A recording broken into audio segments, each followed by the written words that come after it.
L'année 2015 a vraiment été riche en succès. Tesla continue son développement et elle continue également en France, puisque nous avons ouvert l'année dernière de nouvelles implantations à Bordeaux, Lyon, Chambourcy et Aix-en-Provence. Nous avons livré il y a quelques semaines de cela la millième Model S et notre réseau de superchargeurs continue de s'étendre et comporte dès aujourd'hui 29 stations et 144 bornes de recharge en France. Vous le savez, et j'ai plaisir à le rappeler à chacun de nos événements, nous construisons cette aventure avec vous, et sans vous, nous n'en serions pas.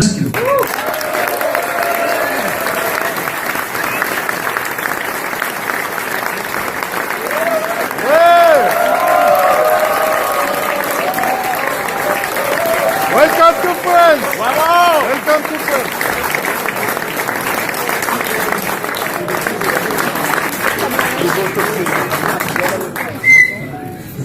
I want to say, first of all, thank you very much for coming out tonight and for your support of Tesla. The only reason Tesla is successful at all is because of people like you. Exactly.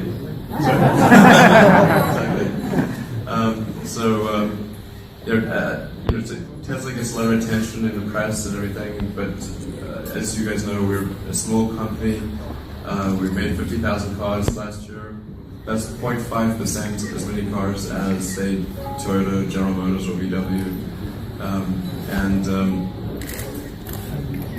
So really, the reason we are able to make progress and keep growing is with the support of people like you. So you guys are really integral to making it happen. And I just want to say thank you from the bottom of my heart. Thank you.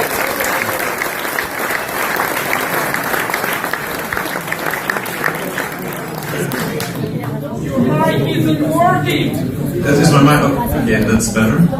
Yes, much better. Few words in French.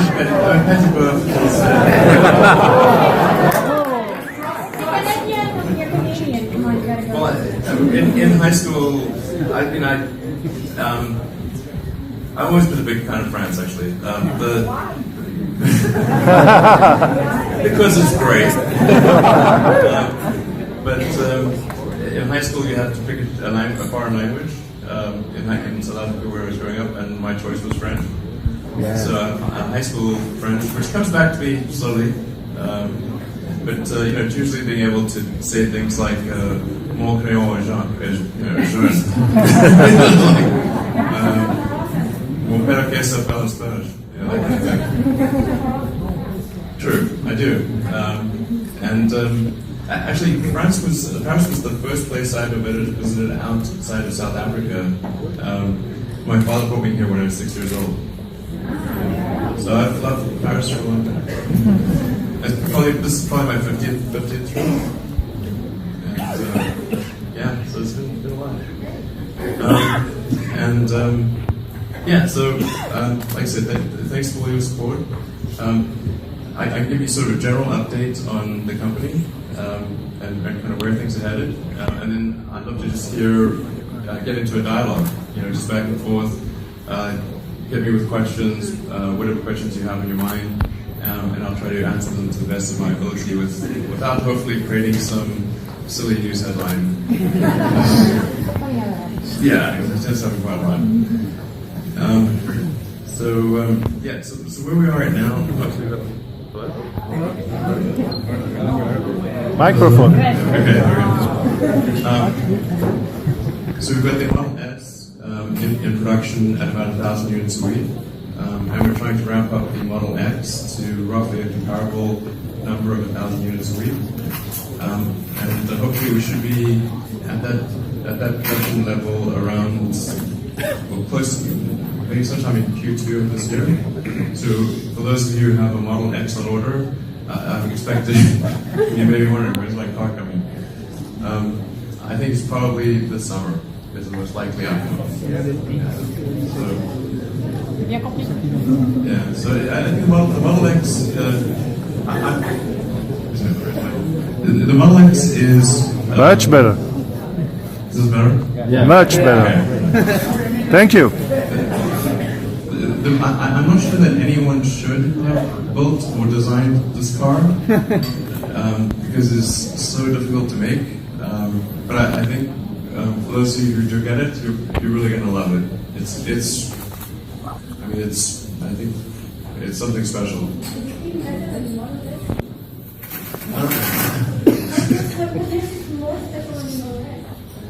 Well, the honest answer is I think the X is a better SUV than the S is a sedan. Yeah, so it's quite remarkable. I don't know if you saw the Model X demo, we drove two cars really close together, and you can open the Falcon wing doors no problem. Yeah, I've seen that. It was just a question of how tall. But if you have sensors, it's perfect. Have you seen the French parking lots? 1.90 m limit. Yeah, but it's designed to work in very tight spots. So I think it should work pretty well. And then, of course, there's the summon and unsummon capability. So if you don't want to park the car yourself, you can basically you can just have the car park. Yeah. Sorry, and I'll get bogged down in little questions, but let's see. So anyway, just going over the big picture. Model X production. In terms of significant deliveries this summer in Europe, then the Model 3 is under development. I'm pretty happy with how that's turning out. We're going to constrain the number of new features in the Model 3 compared to, say, the X in order to avoid repeating the same mistake. So we'll have, with each successive year, we'll introduce more things into the Model 3 as opposed to trying to pile it all in 1 year. We're trying to stay as close as possible to our end 2017 start of production. But based on where we are now, I feel really good about the Model 3. I think people are going to love that car. And then another big push is towards autonomy. Making the autopilot features more and more capable. Oh, sorry. So making the autopilot features more and more capable. I'm not sure how many people here have used autopilot. Oh, yeah. All the time. Okay, great. Yeah. So did you notice improvements going to 7.1? Yes. Yeah. Okay, great. Yeah, so I think even with the current hardware suite, I think we'll see significant improvements to the autopilot. Basically, what it'll be capable of doing is near perfect control on freeways, even where there's no cars, and near perfect control in any traffic situation where it's tracking a vehicle. So that's yeah, maybe a different one. Hello? Better. Yeah, so that's going to get better. One of the things we're also working on is the mapping solution. And my fault, if I seem a little ragged, by the way, it's that I literally had 1 hour of sleep in the last 48 hours. Sorry. Anyway, so I think net result is, basically in about 2 years we should have Model 3 plus full autonomy. Yeah, which is really quite transformative.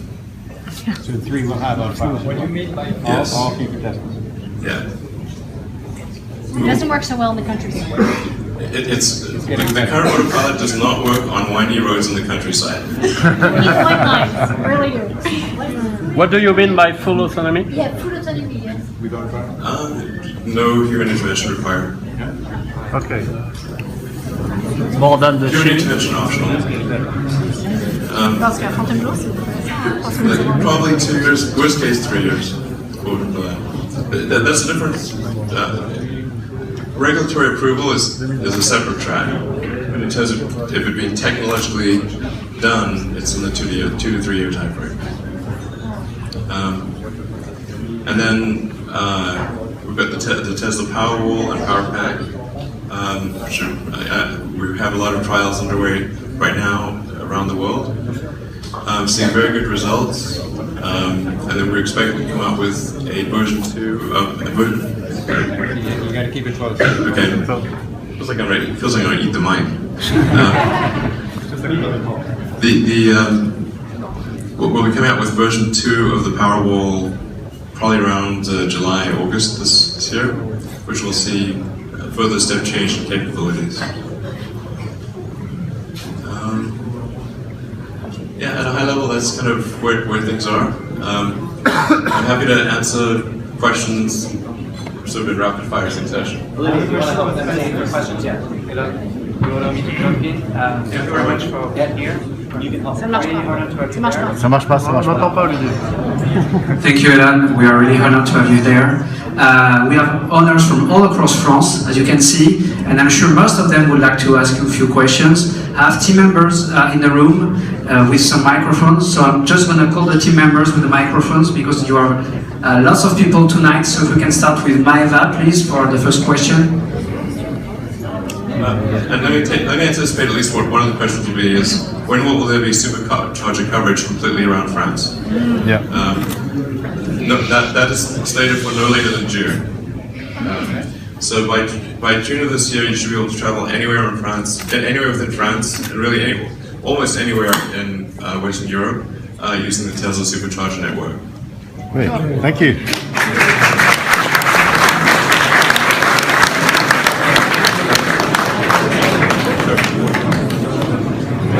Just yell a question.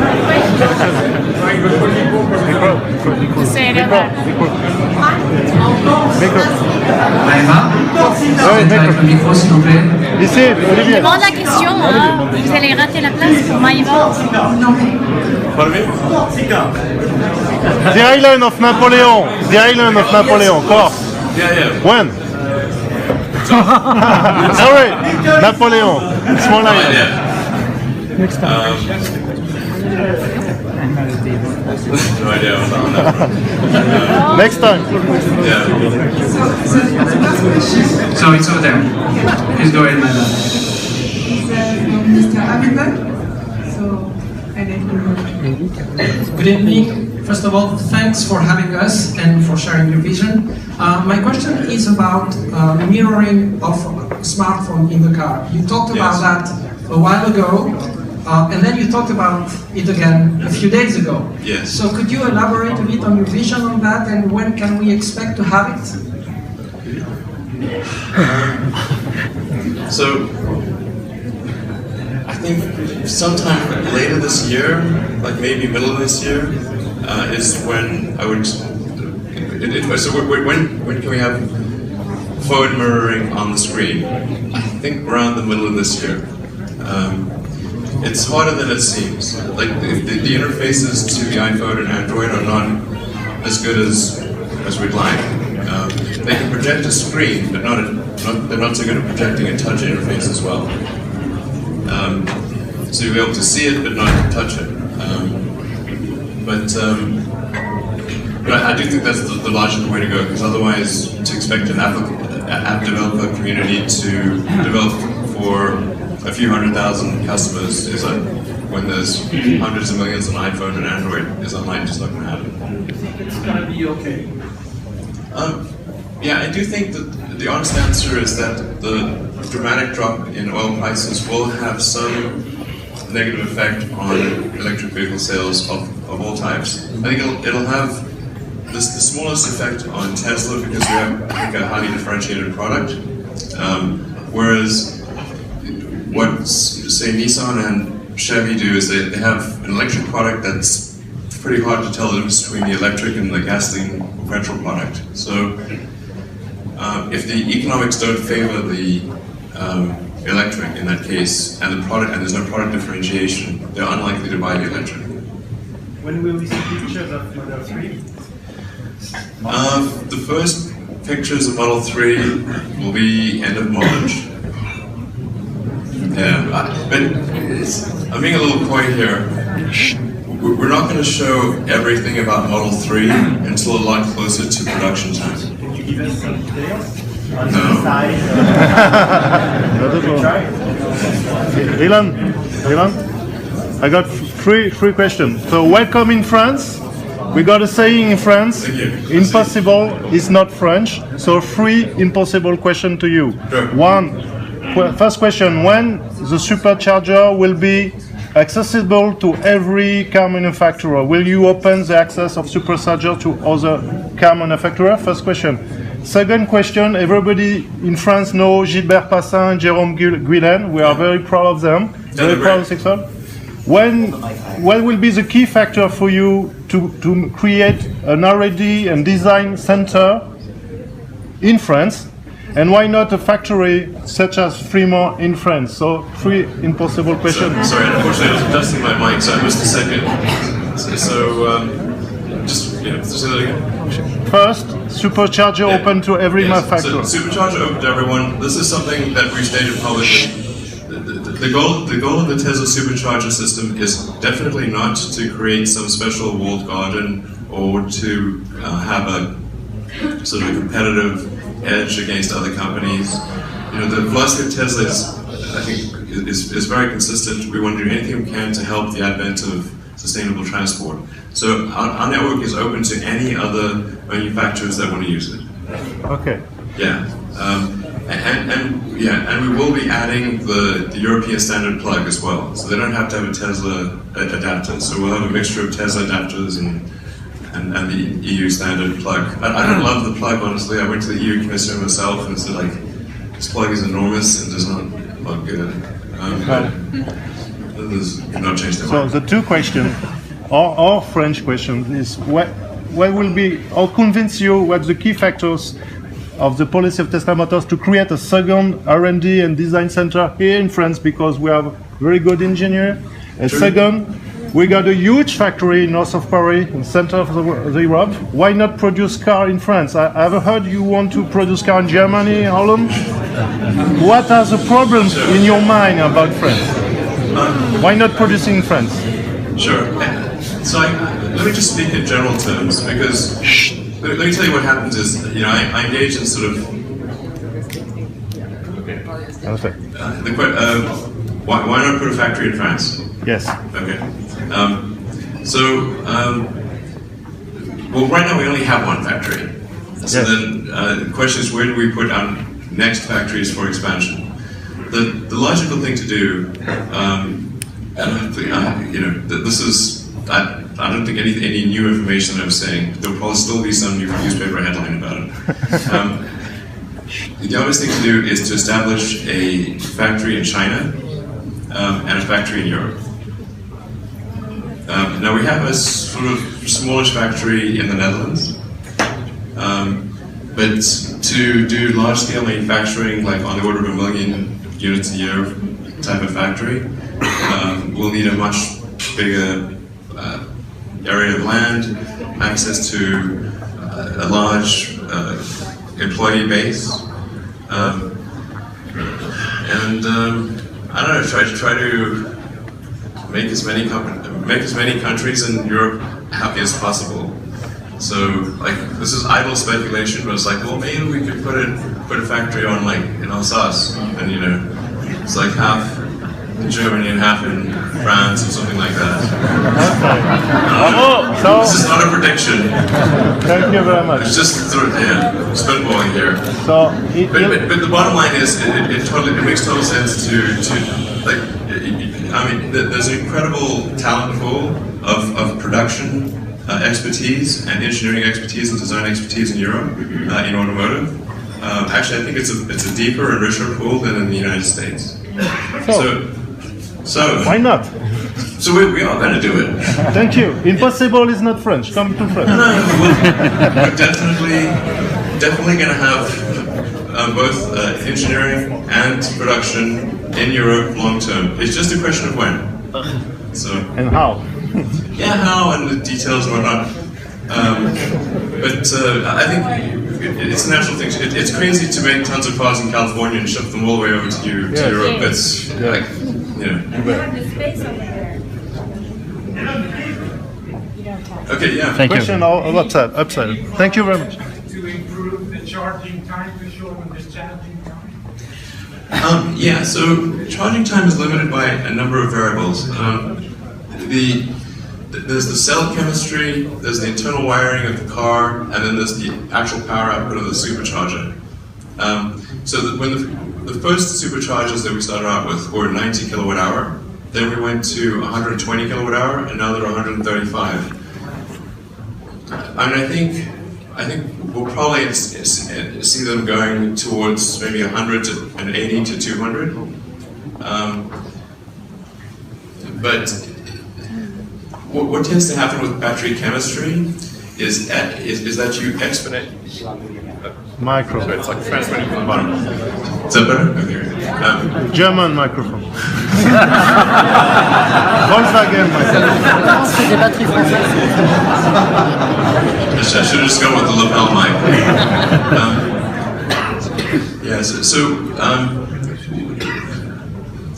The cell chemistry gets incrementally harder. It almost becomes exponential as you decrease the charge time. The way to think of it is like that you have these little lithium ions looking for a parking spot. That's basically what's happening. And so they're like zooming around and looking for a parking spot. When the battery is empty, it's easy to find a spot. And as the battery gets full, there's fewer and fewer spots.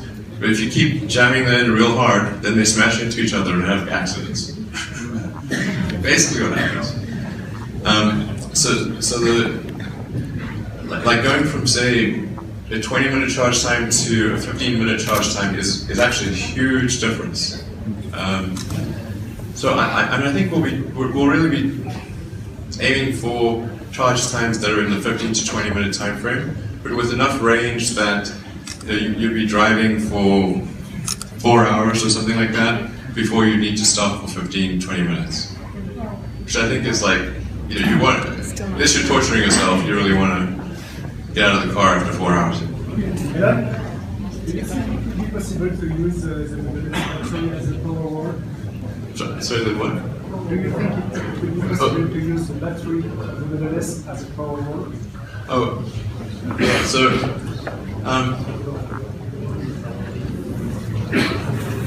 you certainly could, in principle, turn your car into kind of an emergency power source for your house. The very early prototype versions of Roadster actually did allow that capability. What we found though was that it created quite a lot of complexity on the house side, and if you didn't know when the car was going to be pumping energy into the house, it could be dangerous for electricians and potentially pump too much energy. It really wasn't designed for being a backup power source. And then of course, if somebody wants to drive the car, then all the lights would go out in the house. So I think the right thing to do is actually have stationary battery packs in conjunction with the electric car. So, what can we expect in terms of range for the Model S, for example, within 2 years? And, 2 years? I mean, for the Model S existing now, are you able How much range do you want? 1,000.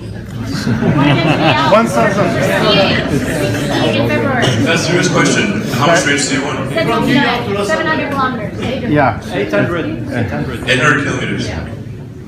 That's a lot. It's a child.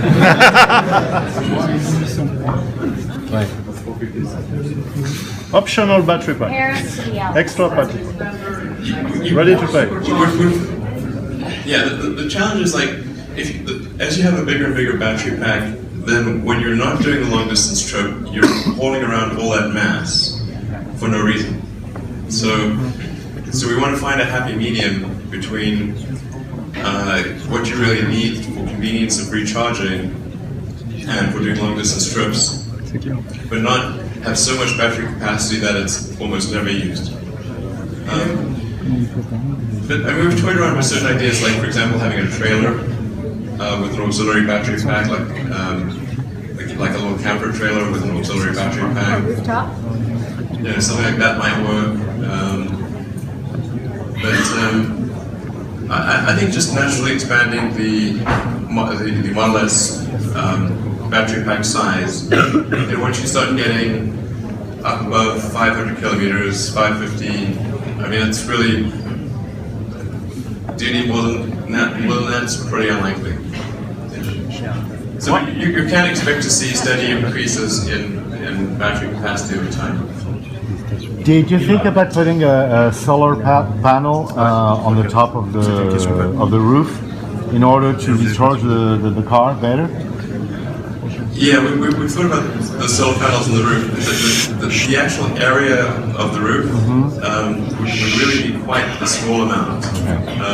So it would take a long time to recharge the car if you just had solar panels on the roof. But it would help to go further. No, it would not. No, it's if you look at the square, you say like what is the area, and then how much direct sunlight does the car get? So as we park outside in a non-shaded situation, and then you might get 2 to 3 square meters, which would be maybe 600 watts of charging at peak time. So nothing. Yeah. Let's see. So Summit in Europe. Whereas in the US, we can pretty much like roll out Summit, and as long as it's not done on public property, it can be done. In Europe, even if it's on private property, it requires explicit approval from the regulators.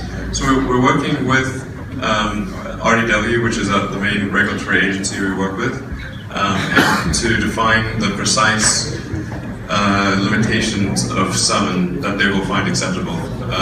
Currently, the way the law is written, or the regulations are written, summon isn't technically allowed. So we've got to figure out ways to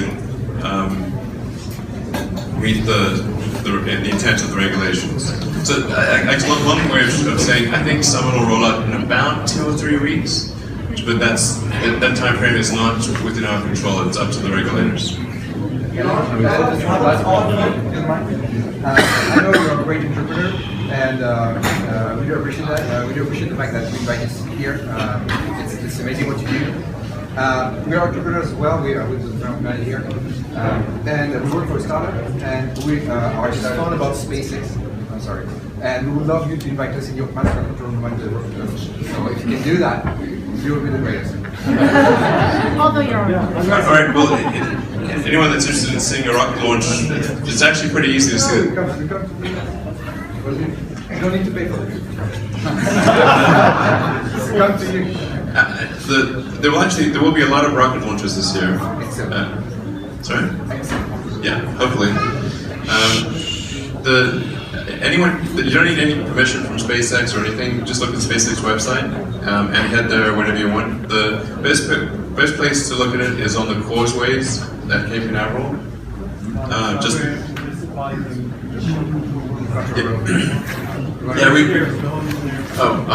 No, we can't. You can't come in the mission control room. No, even within SpaceX, it's very limited. I'll take maybe three more questions. Please, about SpaceX. And I'm not answering SpaceX questions. Personal question is it that you are so much afraid of artificial intelligence that you can't sleep at night? Or you say that somewhere? Or it's more just a warning about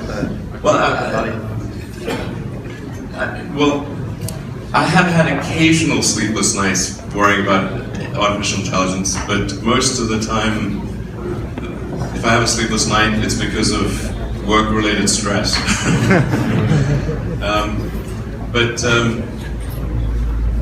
I just think we need to be careful about artificial intelligence and not assume it's going to be good. One can certainly envision futures where it's good, but also ones where it is not. So really, it's just about being cautious and not assuming too much. Personal question, please. Are you running away? Okay. Last one, maybe. Queen's University. Elon, please. You may. It will be possible to find a supercharger on Mars. Impossible is not French. Oh, Mars, the supercharger on Mars. I hope we have superchargers on Mars. That class problem. All right, Tesla-related questions. 3 more, and then we'll have to leave. Maybe you want a question. And please ask your question you think that really a lot of people want to know about. You met with our Ministry of Finance, I guess earlier today. I'm sure he asked you for pieces of advice. Anything you could share with us on what you told him? Yeah, fair enough. Like I said, actually, I think he's a very smart guy and very well read and thoughtful.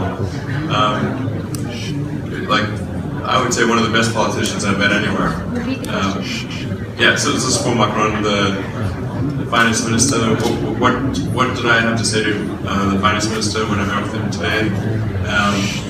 So I think, first of all, I think I was very impressed. He's a really smart, well-read guy, and really cares about France, like a lot.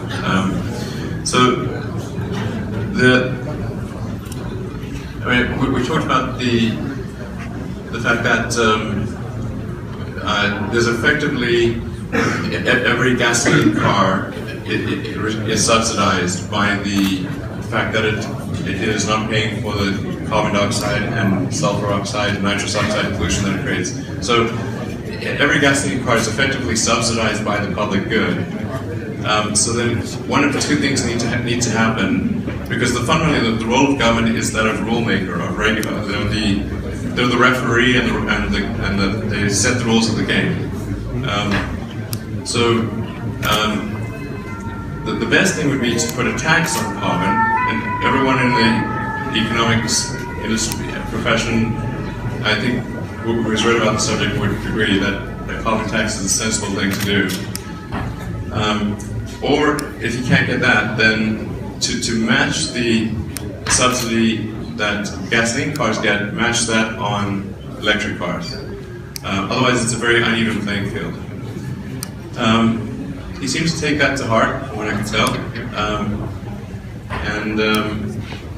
Yeah, we'll see what happens.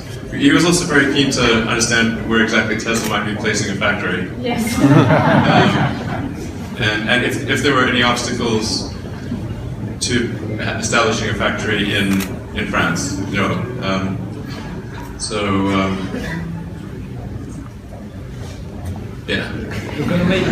I gave him some candid feedback, but that's part of a private conversation. One question. Can you comment Apple's strategy on EV? No. What's your view on Apple coming in? Because you've been the first one. We know that somebody else is going to come in. How is it? Yeah. I think it's great that Apple's doing an electric car. They have a lot of money. They have a lot of electronics expertise. I think it will be a while before they can bring something to market, because they're used to outsourcing production, and there is no good way to outsource production for cars. And what about Faraday Future? Do you think it's Apple? No, Faraday Future is not Apple. In the US, there are 4 China-funded EV startups at the $1 billion plus level. So it's Faraday, Ativa, NextEV, and Karma, formerly called Fisker. So it is definitely quite a lot of competition. But our focus is not on what are competitors doing. Really, what do we need to do to make our cars as compelling as possible? That's really what matters. If we make great cars that people love, then things will be fine. And if other car companies make great cars that people love, they'll be fine too. Mr. To come back on Tesla, would you redesign Model S like front design of Model X? No? One comment on future anything like that. Right. Sorry, the very last question, and then I'm going to go. Talk about the interact with the car, but the voice control doesn't work for us. Unless we speak with American accent. Oh, seriously? Good question. Oh, okay. That's very fixable. I didn't even realize that was an issue. Okay, being able to issue voice commands in French. Yeah, I think that's probably something we can fix fairly quickly. I'll take note of that and talk to the team next week.